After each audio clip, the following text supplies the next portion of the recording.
armado por el triple asesinato ocurrido hace aproximadamente 2 semanas en Guayaquil. 3 personas fueron detenidas en la cooperativa Sergio Toral y sus cuerpos luego aparecieron en el sector de Chongón. Alarmante, digo, no solo por el hecho violento en sí, sino porque estarían involucrados 8 militares, miembros del ejército ecuatoriano que tienen la misión de brindar protección a los ecuatorianos. Para quienes no estén al tanto, vean ustedes lo que ocurrió.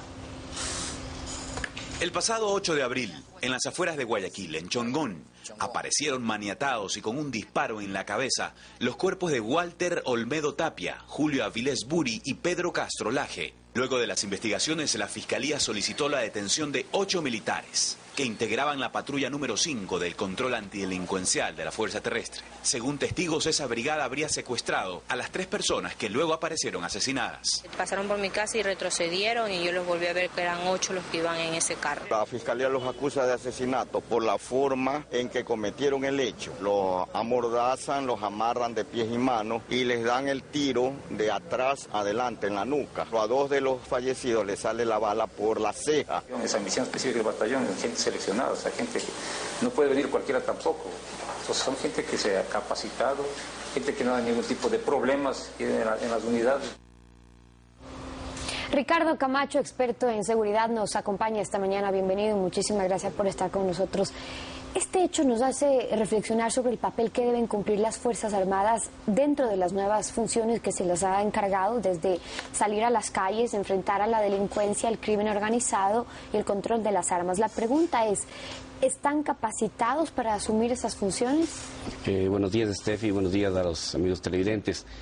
Contestando a su pregunta, las Fuerzas Armadas tienen como misión específica la defensa externa de cualquier Estado. Y por tanto su doctrina, toda la doctrina, está diseñada para el ejercicio de la guerra, sea un conflicto armado internacional o un conflicto armado interno, en donde se tiene el concepto de enemigo. Y existe un derecho a matar, inclusive el propio derecho internacional humanitario habla de un derecho a matar, el derecho a matar a un combatiente en el ejercicio de la guerra, siempre y cuando la persona enemiga no se haya rendido. Inclusive la guerra tiene límites.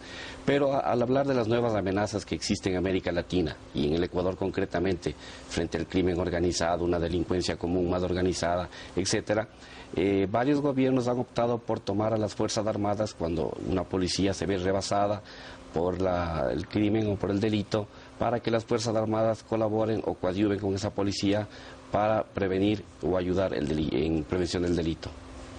El problema está en la capacitación que tienen que recibir esos militares para poder salir a las calles. Sobre eso, recordemos lo que dijo el presidente Rafael Correa el pasado lunes, cuando posesionó al ministro Miguel Carvajal como ministro de Defensa, y lo que dijo también José Gallardo, excomandante general del Ejército, aquí en Contacto Directo. Escuchemos. Analicen las experiencias de los demás países del continente y del mundo que han tratado de luchar exitosamente contra las nuevas formas de crímenes que azotan a nuestra región, a la humanidad entera. Crimen organizado, con inmenso poder económico, sofisticación, etcétera. No ha podido haber lucha exitosa contra esta clase de crimen sin la participación de las Fuerzas Armadas. Así que esas Fuerzas Armadas seguirán participando y seguirán teniendo como prioridad lo más importante que en estos momentos amenaza la seguridad nacional, que es el crimen organizado y sus efectos en la inseguridad ciudadana. Constantemente vemos a los militares en las calles, prácticamente haciendo actividades para los cuales no están ni formados, ni equipados, ni armados para esos efectos. Eso es preocupante porque pueden cometer gravísimos errores que van en contra del prestigio de esta institución. Solo en los casos excepcionales que determina la Constitución y las leyes se utiliza a las Fuerzas Armadas. Y ahí tienen ustedes las dos posturas. Ahora, no es menos cierto que cuando la inseguridad campea en nuestro país, pues resulta, digamos, utópico que los militares estén preocupados solamente de la defensa externa. Pero por eso yo hacía énfasis en qué preparación o capacitación necesitan para que se los obligue ahora a salir a las calles, a luchar contra los delincuentes y la inseguridad ciudadana en el país. Bueno, fundamentalmente, si queremos que las Fuerzas Armadas salgan a hacer labores de policía, primero hay que desarrollar doctrina. Las Fuerzas Armadas no tienen doctrina en el tema de seguridad ciudadana. O sea, un señor soldado entró para ser soldado. para ir a combatir algún día, ojalá ese día nunca llegue a un conflicto armado.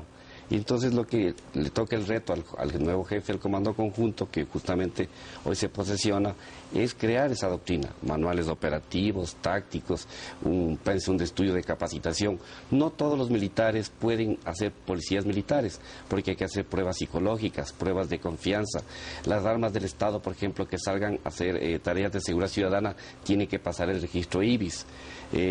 Una serie de capacitaciones que para mi concepto debería llevar unos 2 a 3 meses de capacitación mínima, porque el militar ya está formado en la parte disciplinaria, que es lo más importante. Lo otro es saber cuál es el perfil psicológico que cumple la gente que sale a patrullar. Es cierto que a veces, por ejemplo, ante un control policial o de militares, muchos se sienten más inseguros que seguros cuando están ante la autoridad, y eso es inaceptable, pero responde también a que ha habido un desprestigio a ambas instituciones, policía y Fuerzas Armadas. Le pregunto yo, porque en la carta abierta que enviaron 18 oficiales del servicio pasivo de las Fuerzas Armadas, decían que este gobierno ha afectado el prestigio de las Fuerzas Armadas. ¿Usted lo ve así? ¿Cree que eso incide?